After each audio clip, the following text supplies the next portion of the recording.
इस साल का सबसे बड़ा आईपीओ ओला इलेक्ट्रिक का प्राइस बैंड तय हो चुका है 72 से 76 रुपीस प्रति शेयर।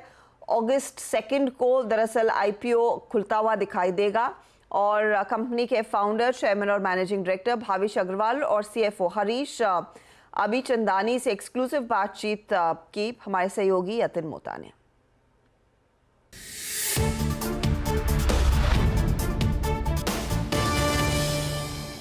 इस साल के सबसे बड़े आईपीओ के बारे में मार्केट एक्साइटेड है और मैं भी एक्साइटेड हूं और इसीलिए आज हमारे साथ ओला इलेक्ट्रिक का मैनेजमेंट टीम बैठा हुआ है।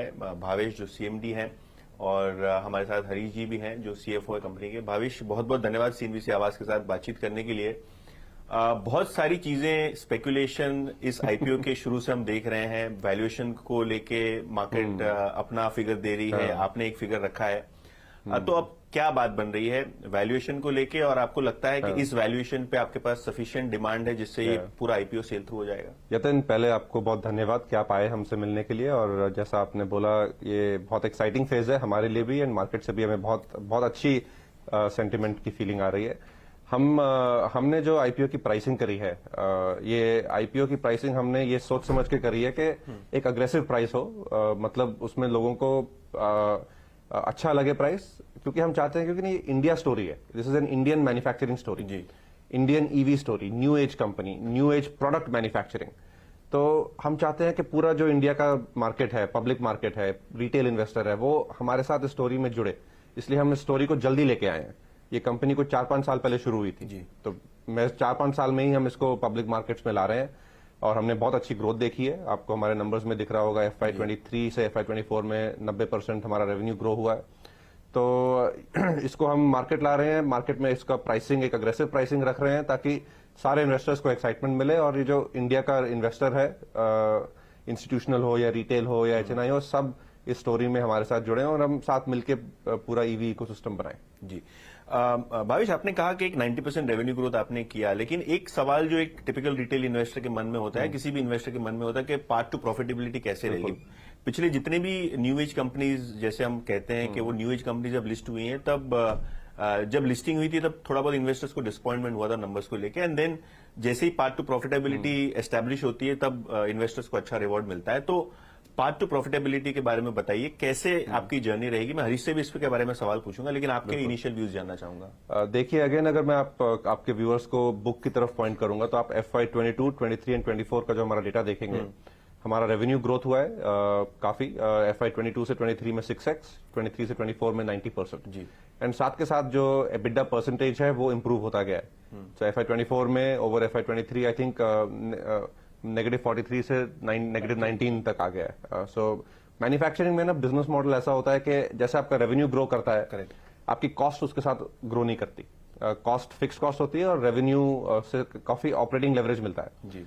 एंड FY24 के बाद लास्ट क्वार्टर में भी अगर आप अप्रैल से जून तक हमारे नंबर जो पब्लिक ही हैं वाहन पे देखेंगे तो हमारा unit growth and volume growth अच्छा हो रहा है। ओके, तो इन्वेस्टर्स, मैं एग्जैक्टली तो शेयर नहीं कर सकता कि प्रॉफिटेबिलिटी कब होगी, बट रास्ता साफ है और उस रास्ते पे हम चल रहे हैं। एंड ये तो वॉल्यूम से हमारा कॉस्ट कम होगा, यूनिट कॉस्ट, एंड मार्जिन बढ़ता है।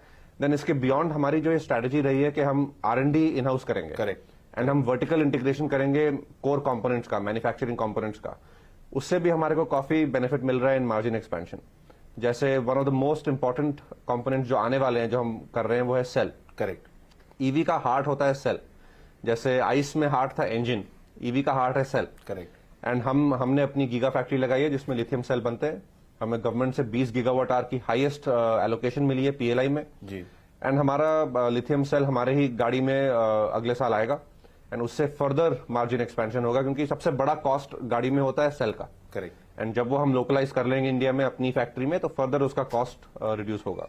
तो ये सारे इनिशिएटिव्स हैं, all of which are adding up to a path to profitability. And timeline तो मैं शेयर नहीं कर सकता, बट अभी हमारा राइट आफ्टर लिस्टिंग हमारा Q1 रिजल्ट भी आएगा।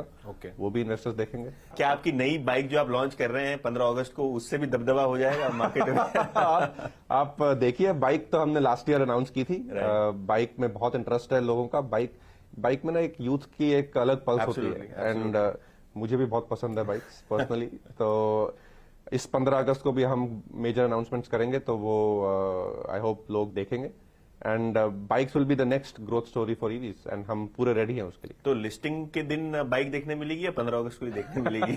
15 अगस्त इज आवर एनुअल, हमारा हर साल 15 अगस्त देश के इंडिपेंडेंस डे के दिन हम अपने प्रोडक्ट्स लॉन्च करते हैं। एक आखिरी सवाल आपसे हरीश, कैपेसिटी जो है आपकी, एक बड़ी कैपेसिटी ऑलरेडी आपने इंफ्रास्ट्रक्चर बना के रखा है, तो क्या ये कैपेसिटी फंजिबल होती है बाइक्स और स्कूटर के बीच में? और इसके बारे में ज्यादा बताइए कि आपका जो रिपोर्टेड कैपेसिटी यूटिलाइजेशन है वो बहुत कम है, तो कैसे स्केल अप होगा और किस तरीके से आप कॉस्ट स्ट्रक्चर ओवरऑल बेसिस पे गिरता हुआ देखते हैं? देखिए, कैपेसिटी में हमने जो बिजनेस डिजाइन की है, जो इंफ्रास्ट्रक्चर बनाया है, वो स्केल के लिए बनाया है।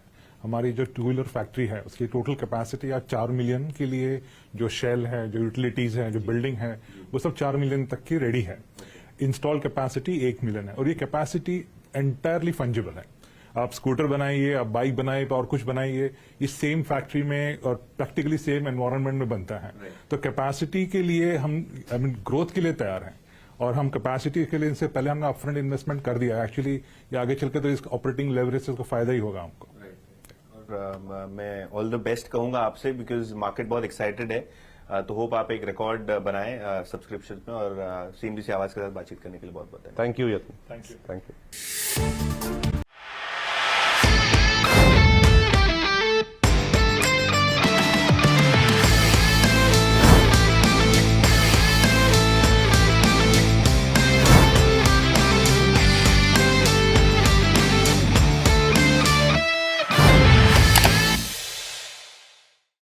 बता दें कि मनी कंट्रोल पर दिए गए विचार एक्सपर्ट्स के अपने निजी विचार होते हैं।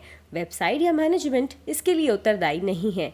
यूजर्स को मनी कंट्रोल की सलाह है कि कोई भी निवेश निर्णय लेने से पहले सर्टिफाइड एक्सपर्ट की सलाह लें।